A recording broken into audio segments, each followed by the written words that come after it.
Saya akan mulai pidato saya dalam 3, 2, 1. Pertama, di sini saya akan masuk ke poin pertama saya, yaitu respon.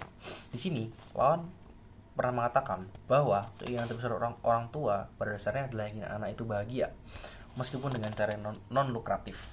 Di sini kami bisa pertama melakukan negasi. Pertama, ini salah karena di konteks kapitalisme ini menurut kami kebahagiaan justru datang dari merit dan kestabilan finansial, yang mana ini tuh tidak atau sulit dicapai jika kita melakukan pengembangan yang berfokus di bidang non lukratif pada anak. Karena pada dasarnya di bidang non lukratif sendiri, meskipun anak itu jenius dan punya bakat, tapi lowongan kerja dan kesempatan kerja justru kecil, dan ini membuat anak itu jadi tidak bisa mendapatkan kestabilan finansial yang baik. Dan akhirnya di dunia kapitalisme ini, jika anak tidak punya kestabilan finansial, maka pada akhirnya dia tidak bahagia. Lalu di sini kami bisa melakukan netralisir, yang ini artinya lawan masih perlu membuktikan cara untuk membuat anak bahagia dengan perkembangan di bidang non lukratif itu, yang mana seperti yang sudah kami sampaikan tadi agak sulit. Lalu kedua, di sini lawan juga mengatakan bahwa banyak faktor yang perlu ada agar anak itu sukses di bidang lukratif maupun non lukratif. Ini artinya pertama, negasinya banyak faktor tidak menjamin bakat bisa membuat anak sukses, yang artinya ya bakat itu tidak cukup untuk menjamin anak itu bisa sukses di bidang non lukratif tersebut. Karena tentu tadi lawan sudah mengatakan bahwa ada banyak faktor yang seperti ya keberuntungan, tempat tinggal, kondisi finansial orang tua, dan misalnya kenalan, networking dengan orang lain dan sebagainya macamnya.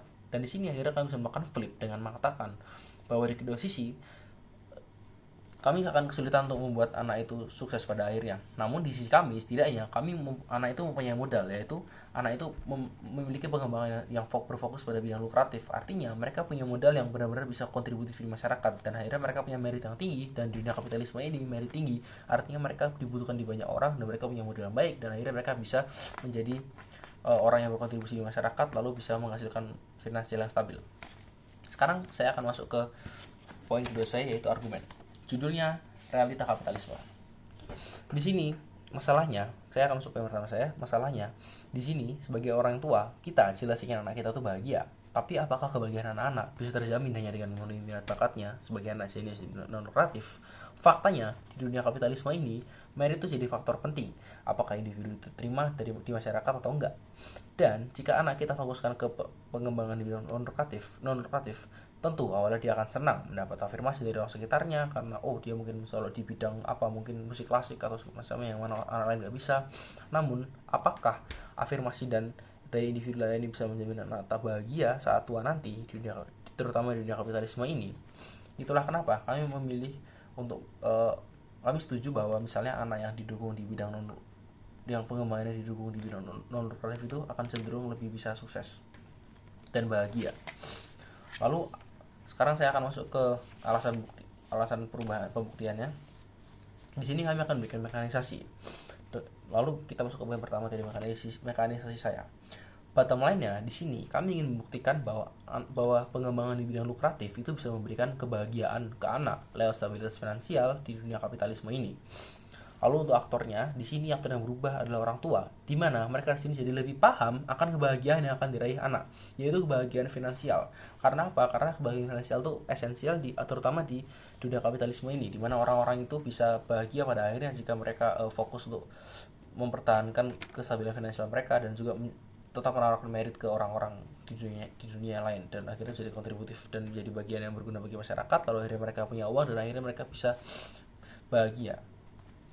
Lalu apa alasan struktural yang ada? Pertama, di sini ya seperti yang sudah saya sampaikan tadi, kita ada hidup di dunia kapitalisme, yang artinya orang itu dipandang berdasarkan merit dan kestabilan finansialnya. Oleh karena itu, jika anak itu punya kestabilan finansial yang baik dan merit yang tinggi, maka dia akan bisa bahagia karena ya tadi dia tidak memiliki halangan-halangan yang terjadi di orang-orang yang mungkin finansialnya nggak stabil dan nggak punya merit apa-apa. Lalu kedua, ya tadi orang tua ingin anak bahagia, dan sejatinya jika anak ingin bahagia di dunia kapitalisme ini, ya mereka perlu memiliki model yang baik, terutama di bidang-bidang lukratif, karena di bidang itulah mereka bisa jadi kontributif dan punya nilai di masyarakat. Lalu yang ketiga, anak nggak lagi dapat afirmasi, karena ya pada saat remaja, mungkin di usia remaja, anak tuh mulai sadar bahwa afirmasi itu justru bisa didapat dari jika anak itu melakukan hal yang menonjol di bidang-bidang lukratif. Karena ya sekali lagi kita hidup di dunia kapitalisme, yang artinya anak itu seorang individu itu bisa dinilai berdasarkan berdasarkan kemampuannya di bidang di finansial dan juga meritnya pada masyarakat. Lalu kita masuk ke perubahan. Pada akhirnya orang tua jadi akan mendidik anak dengan fokus yang lukratif yang membuat anak itu bahagia secara berkepanjangan dan stabil secara finansial. Sekarang kita masuk ke poin selanjutnya di poin kedua saya, yaitu livelihood-nya. Pertama, insentifnya. Oke, di sini orang tua tuh tahu bahwa kebahagiaan saat kecil dari afirmasi, pujian, karena menonjol di bidang lukratif itu tidak akan membuat anak bahagia untuk selamanya. Karena ya kita di dunia kapitalisme yang dimana kebahagiaan sejati itu pada akhirnya bisa kita dapat jika kita tuh mampu secara finansial di masyarakat. Lalu secara kapasitas ya orang tua sendiri adalah penanggung jawab untuk anak, dan pada akhirnya orang tua itu mampu untuk bertanggung jawab dan mampu untuk mengatur apa yang ingin dilakukan anak dan apa yang ingin dikembangkan oleh anak. Lalu kita masuk konteksnya, ya karena kita di dunia kapitalis di mana merit lebih penting daripada hal lain, dan pada akhirnya merit itu lebih sering bisa didapatkan di bidang-bidang lukratif seperti misalnya menjadi dokter, menjadi pengacara atau lain sebagainya. Lalu kita masuk ke dampak. Di sisi kami, pada akhirnya orang tua itu jadi bisa mencapai tujuan mereka, yaitu membahagiakan anak. Dan hubungan anak dan orang tua jadi di sini jadi harmonis. Ya karena anak itu tidak menyesal dengan keputusan orang tua yang pada akhirnya membuat mereka bahagia di kapitalisme ini. Sedangkan di sisi lawan, tujuan orang tua itu tidak tercapai karena kemungkinan sukses di bidang lukratif itu cenderung kecil, dan akhirnya hubungan antara orang tua dan anak itu jadi gak harmonis. Dan ini justru bisa ironis dengan apa tujuan dari orang tua, yaitu membuat anak bahagia. Sekarang kita masuk ke poin terakhir, yaitu penimbangan. Di sini penimbangan yang dipikirkan adalah menyamakan aktor rentan, yaitu anak, di mana di sini anak jadi bisa memiliki kehidupan terjamin dan sejahtera, terutama di dunia kapitalisme. Sekian dari saya, bangga telah menjadi oposisi.